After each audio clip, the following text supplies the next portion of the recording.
মাওলা আলী শেরে খুদা চোখের পানি ফেলছে আসরের নামাজের টেনশনে। এদিকে আসরের নামাজ শেষ, মাগরিবের ওয়াক্ত চলে এসেছে, আর এদিকে কোলের মধ্যে রাহমাতুল লিল আলামিন শুয়ে আছে, রাহমাতুল লিল আলামিন শুয়ে আছে।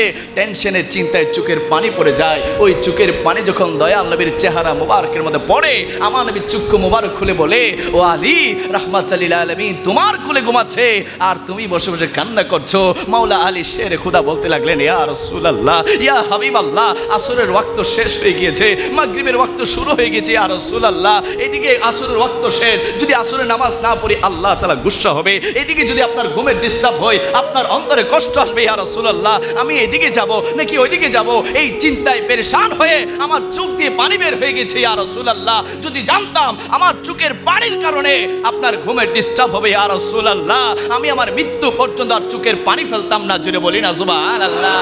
আমার নবী ডাক দিয়ে বলে, ও আলী, তুমি কি আমাকে আদম ও সফিউল্লাহ মনে করেছো? তুমি কি আমাকে ইব্রাহিম ও খলিলুল্লাহ মনে করেছো? তুমি কি আমাকে ঈসা রূহুল্লাহ মনে করেছো? তুমি কি আমাকে ইসমাইল ও সবিহুল্লাহ মনে করেছো? তুমি কি আমাকে মুসা কালিমুল্লাহ মনে করেছো? তুমি কি জানো না আমি হাবিবুল্লাহ, আমি হাবিবুল্লাহ, আমি হাবিবুল্লাহ। আরে রূহুল্লাহ আল্লাহকে চাই, খলিলুল্লাহ আল্লাহকে চাই, সবিহুল্লাহ আল্লাহকে চাই, ঈসা রূহুল্লাহ আল্লাহকে চাই, মুসা কালিমুল্লাহ আল্লাহকে চাই, আর আমার আল্লাহ আমি হাবিবুল্লাহকে চাই। জুড়ে বলি না সুবহানাল্লাহ। ওয়ালি টেনশন নিও না, সূর্য ডুবে গেছে, দেখো না কি করি। রাসূল পাক সাল্লাল্লাহু আলাইহি সাল্লাম আল্লাহকে বললেন, আমার আলী আমার অনুগত্য ছিল, আমার আলী আমার অনুগত্য ছিল, মাওলা আলী তোমার প্রেমেও ছিল। ও মাওলা, আমি চাই ডুবন্ত সূর্যটা যেন উদয় হয়ে যায়। আল্লাহ বলে, হাবিব আঙ্গুলটা উঠান না, ওই আসমানের চাঁদ, ওই আসমানের সূর্য সব তো আপনার আঙ্গুল মোবারকের ইশারার গোলাম। ইয়া রাসূলুল্লাহ, আপনি আঙ্গুল দিয়ে ইশারা করেন। আমার নবী আঙ্গুল দিয়ে ইশারা করেছে, ডুবন্ত সূর্য আবার আসরের ওয়াক্ত চলে এসেছে। জোরে বলি না সুবহানাল্লাহ। এটা রাসূল পাকের মুজিজা, আর বর্তমান বুটের জন্য মুজিজা দেখাইতে চায়।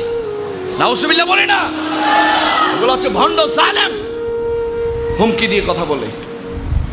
মসজিদে আসার সময় কল দিছে যে সাবধানে কথা বলি, আউট করে দিব। আরে বাবা, তুমি আউট করার কে? আল্লাহ যদি না চায় আমি থাকার ক্ষমতা আছে?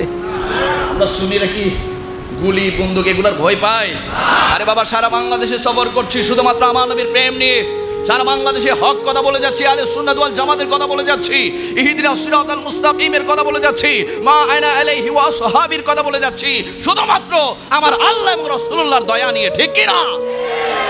আমরা তো ওই মুসলমান, যে মুসলমান কারবালার জমিনে মাথা নত করে নাই, গর্দান দিয়ে দিয়েছে। সুবহানাল্লাহ। ঈমান বিক্রি করে নাই, ক্ষমতা চাই নাই, মসনদ চাই নাই, চেয়ার চাই নাই, রাসূল পাকের কদম চেয়েছে। জুড়ে বলি না সুবহানাল্লাহ। আমরা হুসাইনি মুসলমান, আমাদেরকে ভয় দেখালে কাজ হবে? আমার সম্মানিত মুসল্লি কেরামরা, আপনারা কি কাউকে ভয় পান? আমরা ভয় পাবো একজনকে, তিনি কে? আওয়াজে বলি, আমরা ভয় পাবো একজন, তিনি কে? আল্লাহ ছাড়া আল্লাহর জমিনে আমরা কাউকে ভয় পাইতে পারি? তোমাকে আমি সম্মান করব, ভালোবাসবো যদি তুমি আমার আল্লাহ এবং রাসূলুল্লাহকে ভালোবাসো। তোমাকে আমি ততক্ষণ মানবো যতক্ষণ তুমি আমার নবীকে মানবে। আমি ততক্ষণ তোমাকে মহব্বত করবো যতক্ষণ আউলিয়া কেরামকে মহব্বত করবে। আমি ততক্ষণ তোমাকে ভালোবাসবো যতক্ষণ আমার নবীকে তুমি ভালোবাসবে। আর আমার নবীর শানে বেয়াদবি করবে, তুমি যত বড় নেতা হও, যত বড় টাকাওয়ালা, পয়সাওয়ালা, শিল্পপতি, প্রভাবশালী, বিত্তশালী ব্যক্তি হও না কেন, আমরা সুন্নিরা তোমাদেরকে আমরা জুতার তলা মনে করতে পারি।